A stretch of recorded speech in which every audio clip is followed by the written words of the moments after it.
ഈ ഒരു റൂട്ട് എന്ന് പറയുന്നത് നമ്മളിവിടുന്ന് നേരെ പോയി കഴിഞ്ഞാൽ ആ കാറ് വരണുണ്ടോ, അവിടെ നിന്ന് നേരെ പോയി കഴിഞ്ഞാൽ അതിരപ്പള്ളിയിലേക്കൊക്കെ പോകാവുന്നൊരു പ്ലാന്റേഷൻ വഴി ഈ ഒരു കാഴ്ച കാണാൻ വേണ്ടിയിട്ടാണ് നമ്മൾ അവിടെ നിന്ന് ബൈക്കിന് ഇവിടം വരെയും ഈ ഒരു മഴയത്തും എത്തിയത് കേട്ടോ.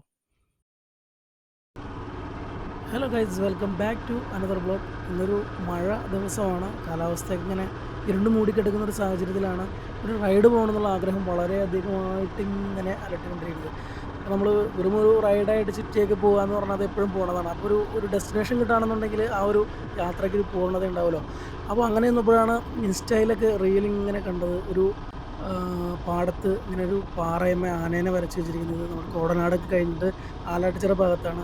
അപ്പോൾ ഞാൻ നോക്കിയപ്പോൾ നമുക്കൊരു മഴയത്ത് റൈഡ് ചെയ്യാൻ പറ്റുന്ന ആ ഒരു റൂട്ട് എന്ന് പറയുന്നത് മലയാറ്റൂർ ഭാഗത്തൂടെയൊക്കെ ഒന്ന് റൈഡ് ചെയ്തിട്ട് നമുക്ക് ആ ഒരു ഭാഗത്തേക്ക് ചെന്ന് കഴിഞ്ഞാൽ വളരെ മനോഹരമായിരിക്കും കാഴ്ചകൾ. അപ്പോൾ അതിൻ്റെ കാഴ്ചകളാണ് നിങ്ങളിപ്പോൾ കാണുന്നത്. എന്നിട്ട് നമുക്ക് ആ ഒരു ആനയെ കാണാം. അപ്പോൾ എന്തായാലും കുറച്ച് കാഴ്ചകൾ കാണുക.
അപ്പോൾ ഈ ഒരു റൂട്ട് എന്ന് പറയുന്നത്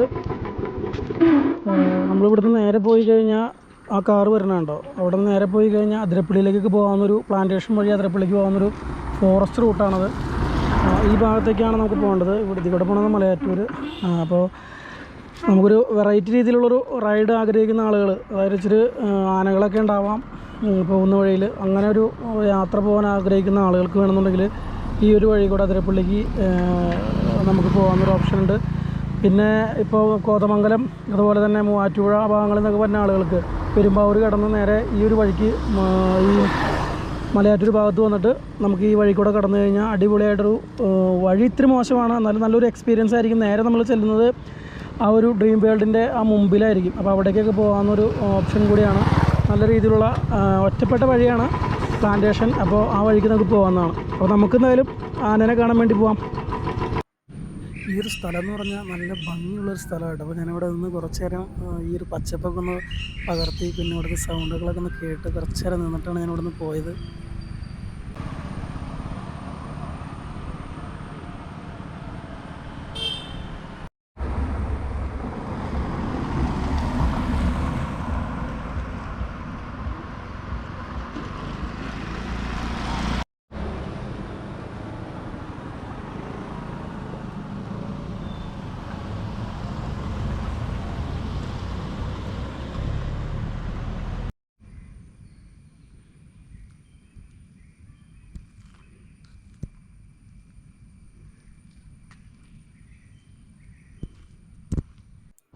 ഈ ബൈക്ക് യാത്ര മഴയത്തൊക്കെ ഇഷ്ടപ്പെടുന്ന ആളുകളുണ്ടെന്നുണ്ടെങ്കിൽ ഒരു തവണയെങ്കിലും ഈ റൂട്ടിൽ വന്നിരിക്കുന്നുണ്ടോ.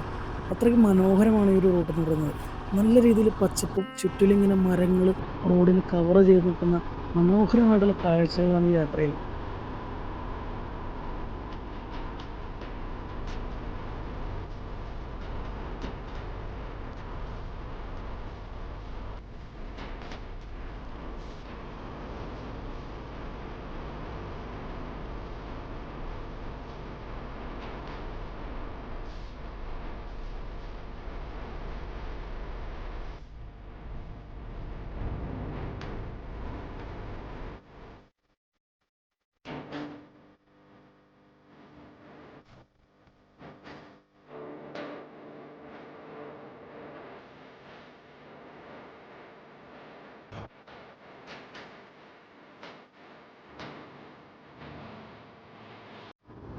നമ്മളിപ്പോൾ യാത്ര ചെയ്ത് മലയാറ്റൂർ പാലം എത്തിയിട്ടുണ്ട്. ഈ പാലം കിടന്നു കഴിഞ്ഞാൽ അവിടെ നിന്ന് ലെഫ്റ്റ് തിരിഞ്ഞ് വേണം നമുക്ക് പോകാൻ. നല്ല രീതിയിൽ മഴയായതുകൊണ്ട് തന്നെ പുഴ ഇങ്ങനെ കലങ്ങി മറിഞ്ഞു വരുന്നു. അപ്പോൾ ആ കാഴ്ച ഒന്ന് കണ്ടാലോ നമുക്ക്.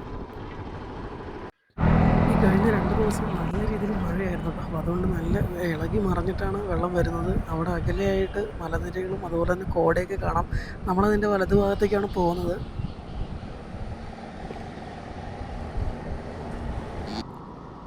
നമുക്കെന്തായാലും അപ്പോൾ യാത്ര തുടങ്ങാം. കാരണം എന്ന് വെച്ചാൽ മഴ പെയ്യുന്നത് ചിലപ്പോൾ ഒന്നും കാണാൻ പറ്റിയില്ലെങ്കിലോ. നമുക്ക് ഈ പാലം കഴിഞ്ഞിട്ട് അടുത്ത ജംഗ്ഷനിൽ നിന്ന് ലെഫ്റ്റ് തിരിഞ്ഞാണ് പോകേണ്ടത്.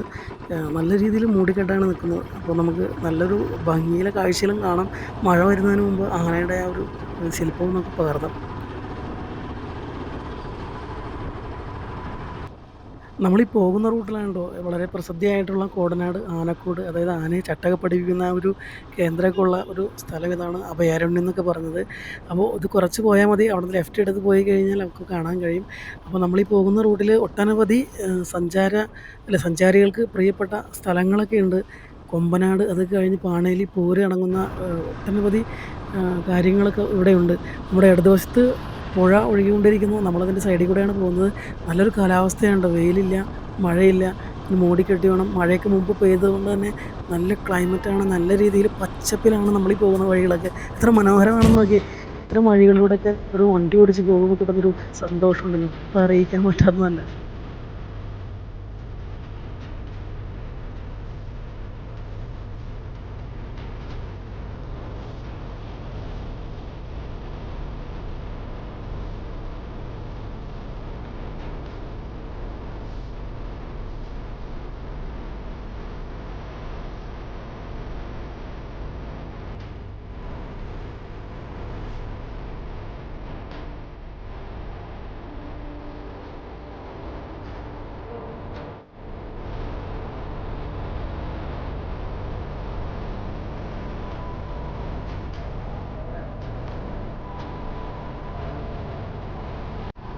ഈ കാണുന്ന ജംഗ്ഷനാണ് ആലാട്ടുചിറ ജംഗ്ഷൻ. ഈ ജംഗ്ഷൻ കഴിഞ്ഞിട്ട് കുറച്ചും കൂടി അങ്ങോട്ട് ചെന്ന് കഴിയുമ്പോൾ ഒരു വളവിലായിട്ട് പള്ളിയുടെ ഒരു ബോർഡുണ്ട്. അവിടെ നിന്ന് കട്ട വിരിച്ച ഒരു വഴിയാണെന്നാണ് ആളുകൾ പറഞ്ഞു തന്നിരിക്കുന്നത്. അപ്പോൾ നമുക്ക് അവിടെ ചെന്നിട്ട് അത്തരത്തിലൊരു വഴി കാണുകയാണെങ്കിൽ ആ വഴിക്ക് തിരിഞ്ഞു പോയിട്ട് നമുക്ക് ആ കാഴ്ചകളിലേക്കൊക്കെ എത്തിക്കാം. നമ്മളിപ്പോൾ ആ തിരിയേണ്ട സ്ഥലത്ത് എത്തിയിട്ടുണ്ട്. ഈ കാണുന്ന ഈ ഒരു വലതുവശത്തേക്ക് കല്ലിട്ട വഴിയിലൂടെയാണ് നമുക്ക് പോകേണ്ടത്. ഈ കാണുന്ന പള്ളിയാണ് നമുക്കുള്ള ഒരു അടയാളം. അപ്പോൾ ഇതിലെ നേരെ അങ്ങ് പോയി കഴിഞ്ഞാൽ നമുക്ക് കാണാൻ കഴിയുന്നതാണ് നമ്മളോട് അവിടെ ജംഗ്ഷനിൽ ചോദിച്ചപ്പോൾ അറിയാൻ കഴിഞ്ഞത്.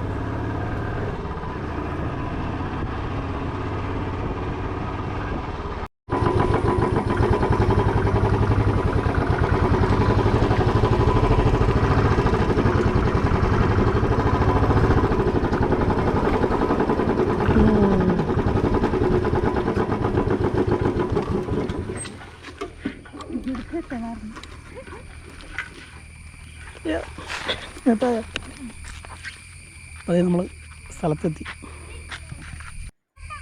ഇതാണ് റീൽസിലൊക്കെ വൈറലായിക്കൊണ്ടിരിക്കുന്ന ആ ഒരു പാടത്ത് നിൽക്കുന്ന ആനപ്പാറ എന്ന് പറയുന്നത്. ഈ സ്ഥലത്തിൻ്റെ പേരും ആനപ്പാറ എന്ന് കേട്ടോ. അതിൻ്റെ ഒരു ആകൃതി, പാറയുടെ ആകൃതി ഏകദേശം ആനയുടെയാണ്. അതുപോലെ തന്നെ അതിലൊന്ന് വരച്ചും കൂടി കൊടുത്തപ്പോൾ ശരിക്കും ഒരു ആനയുടെ ഒരു പോലെ തന്നെ തോന്നുന്നുണ്ട്.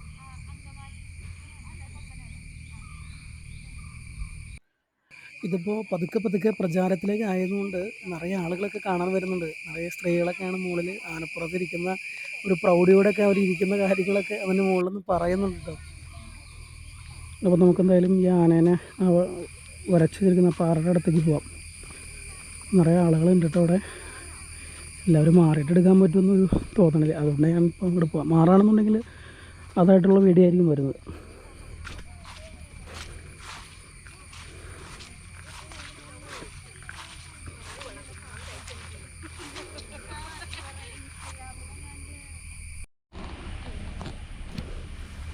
അത് ഈ കല്ലും കൊണ്ട് കെട്ടിയ തോടിൻ്റെ സൈഡിൽ കൂടെ വേണം ഇങ്ങോട്ട് കടന്ന് പോവാൻ.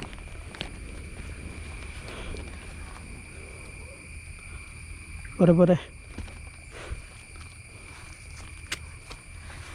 അപ്പോൾ നമ്മളെന്തായാലും ആനയുടെ പുറത്ത് കയറാൻ പോവുകയാണ്. ഗജരാജവീര ഗജകേസരി തെച്ചിക്കോട്ട് രാമചന്ദ്രൻ്റെ പുസ്തകം കയറാൻ പോണേ. ചെരുപ്പൂരിനാ എന്നാ കയറട്ടെ. അവിടെ കാനയുടെ ശരി കേട്ടോ, ശരിക്കും ഒരു ആനയുടെ ലുക്ക് തന്നെയാണ്. തലയുടെ ആ ഒരു പൊക്കവും കൂടിയൊക്കെ വെച്ച് കറക്റ്റാണ്. പക്ക ആനയുടെ ലുക്ക്. ഇവിടെ നോക്കിയേ, നല്ല പച്ചപ്പാണ് കണ്ടോ, നല്ല വ്യൂ. മഴയൊക്കെ പെയ്ത് മഴക്കാരുള്ളതുകൊണ്ട് ചെറിയൊരു ഇരുണ്ട് നിൽക്കണേ. അത് പക്ഷേ അതുകൊണ്ടായിരിക്കും നല്ലൊരു ഭംഗി ഇങ്ങനെ തോന്നണത്. നല്ല രസമുണ്ട് കേട്ടോ. അപ്പോൾ എന്തായാലും നമുക്ക് ഇറങ്ങാം, ആനയുടെ പുറത്തുനിന്ന് ഇറങ്ങട്ടെ. ശരിക്കൊരു ആനയുടെ ഏകദേശം ആനയുടെ ഒക്കെ ഒരു ലുക്ക് തന്നെയാണിത്. ഉണ്ടോ, ഇവിടെ നോക്കുമ്പോൾ തന്നെ ആ സൈഡിൽ നിന്ന് നോക്കുമ്പോൾ ഇങ്ങനെ ആ പുറവും അതുപോലെ തന്നെ കഴുത്തിൻ്റെ അവിടെയുള്ള കുഴിയും പിന്നെ തല പൊക്കവും അങ്ങനെയായിട്ടാണത്. ഇപ്പുറത്ത് വരച്ചിട്ടുണ്ട് ചെറുതായിട്ടൊക്കെ, ചെവിയൊക്കെ വരച്ചിട്ടുണ്ട്. അപ്പോൾ ഇതാണ് കാഴ്ച. അപ്പോൾ ഞാൻ ഇച്ചിരി സൈഡിൽ പോയിട്ട് അതിൻ്റെ വ്യൂ കാണിച്ചു തരാം. ഇവിടെ ഈ ഒരു സൈഡ് വ്യൂവിൽ നോക്കുമ്പോഴാണ് അത് വരച്ചേക്കുന്നത്. ശരിക്കും ആനയായിട്ടുള്ളൊരു ഫീലിംഗ് വരാം. നമ്മൾ കുറച്ച് മുമ്പോട്ട് മാറി നോക്കി കഴിഞ്ഞാൽ ആ ഒരു പാറകളുടെ മുഴുപ്പൊക്കെ വേറെ സ്ഥലത്തിലും അത് മാറുന്നുണ്ട്. അപ്പോൾ അതിൻ്റെ ആ ഒരു കൃത്യമായിട്ടുള്ളൊരു വര കാണാൻ പറ്റില്ല. അല്ല, നമുക്ക് ആനയുടെ ഒരു രീതി മനസ്സിലാവില്ല. അതുമാത്രമല്ല, ഇവിടെ സൂക്ഷിച്ച് നോക്കുമ്പോൾ ഇതിന് മുമ്പും ആനയുടെ പടം വരച്ച പോലെ രീതിയിൽ കണ്ണൊക്കെ അവിടെ ഇവിടെയൊക്കെ കാണാം. ക്യാമറയിൽ അത് കാണാൻ പറ്റാൻ വഴിയില്ല. അപ്പോൾ എന്തായാലും ഈ ഇരിക്കുന്നൊരു ആംബിയൻസ് കിടലിനാണ്. നിങ്ങൾ നോക്കിയൊരു പച്ചപ്പ്, അതിൻ്റെ തൊട്ടടുത്ത് തന്നെ നല്ല വെള്ളവും അതുപോലെ തന്നെ അതിൻ്റെ ആ ഒരു വെള്ളത്തിൽ ഈ പറയുന്ന വരച്ച് വെച്ചിരിക്കുന്ന ആ ഒരു ആനയുടെ പടവും കാണാൻ പറ്റുന്നുണ്ട്. അതുപോലെ തന്നെ പച്ചപ്പ് നിറഞ്ഞ ഒരു പാടം, ഇപ്പോൾ കൃഷിയൊന്നുമില്ലാത്തൊരു പാടമാണ്. അതിൻ്റെ ഒരു സൈഡിലായിട്ടാണ് ഈ ഒരു ആനയെ വരച്ച് വെച്ചിരിക്കുന്നത്. അപ്പോൾ എന്തായാലും ഒരു തവണയെങ്കിലും വന്ന് കാണാൻ പറ്റുന്ന രീതിയിലുള്ള ഒരു വ്യൂ ആണിത്. ഡീറ്റെയിൽസ് മറ്റു കാര്യങ്ങളൊക്കെ ഞാൻ എന്തായാലും ഈ ഒരു വീഡിയോയുടെ ഡിസ്ക്രിപ്ഷനിൽ കൊടുത്തേക്കാം. എവിടേക്കാണ്, ഏത് റൂട്ടിലാണ് വരുന്നത്, ഇതിൻ്റെ ലൊക്കേഷൻ അടക്കം ഞാൻ കൃത്യമായിട്ട് കൊടുത്തേക്കാം. ഒരുപാട് ഉള്ളിൽ കയറിയിട്ടാണ് ഈ ഒരു സ്ഥലം വരുന്നത്. അപ്പോൾ നമുക്കെന്തായാലും വീഡിയോ ഇവിടെ അവസാനിപ്പിക്കാം. ഇത്തരത്തിലുള്ള കാഴ്ചകൾ ഒരു തവണയെങ്കിലും കാണേണ്ട, ഇത് വരച്ച ആളുകളുടെ കഴിവിനെ അംഗീകരിക്കേണ്ടതാണ്. അപ്പോൾ അതെല്ലാവരും ഒന്ന് കാണുകയാണെന്നുണ്ടെങ്കിൽ ഈ ഒരു മഴക്കാലത്ത് അതിനുശേഷം അതെന്തായാലും അവിടെ ഒരു മാറ്റം വരും. കാരണം ആ ഒരു ഭാഗത്തൊക്കെ ഇങ്ങനെ വെള്ളം ഒലിച്ച് വന്ന് ആ ഒരു പെയിൻറ്റ് പോയി തുടങ്ങി. അപ്പോൾ എന്തായാലും വരാൻ ആഗ്രഹിക്കുന്ന ആളുകൾ ഈ സമയത്ത് തന്നെ വന്ന് കാണുക. ഈ ഒരു ഇരുണ്ട് നിൽക്കുന്നൊരു കാലാവസ്ഥയിലും നല്ലൊരു ഭംഗിയാണ്. ഇവിടേക്ക് വരുന്ന വഴിയും നല്ലൊരു നാട്ടിൻ പുറത്ത് കൂടെ വരുന്നൊരു വഴിയാണ്. അപ്പോൾ എന്തായാലും ഈ ഒരു കാഴ്ച മിസ്സാവാതെ എല്ലാവരും കാണാൻ വരുന്നവർക്ക് കാണാം. കാരണം ഈ വഴി, ഈ ആലാട്ടുചിറ എന്ന് പറയുന്നത് കോടനാട് ഭാഗത്താണ്. അതിന് തൊട്ടടുത്ത് പാണേലി പോര്, അതുപോലെ തന്നെ ഒരുപാട് ടൂറിസം കേന്ദ്രങ്ങളൊക്കെ ഉണ്ട്. അപ്പോൾ അവിടേക്ക് വരുന്ന ഒരു സമയത്ത് ഈ ഒരു കലാ സൃഷ്ടിയെ കൂടി കാണുവാനുള്ളൊരു അവസരം കൂടിയാണ്. അപ്പോൾ അതൊരിക്കലും മിസ്സാക്കണ്ട. അപ്പോൾ മറ്റൊരു വീഡിയോയിലേക്ക് കാണുന്നവരെ എല്ലാവർക്കും ഒരിക്കൽ കൂടി നമസ്കാരം.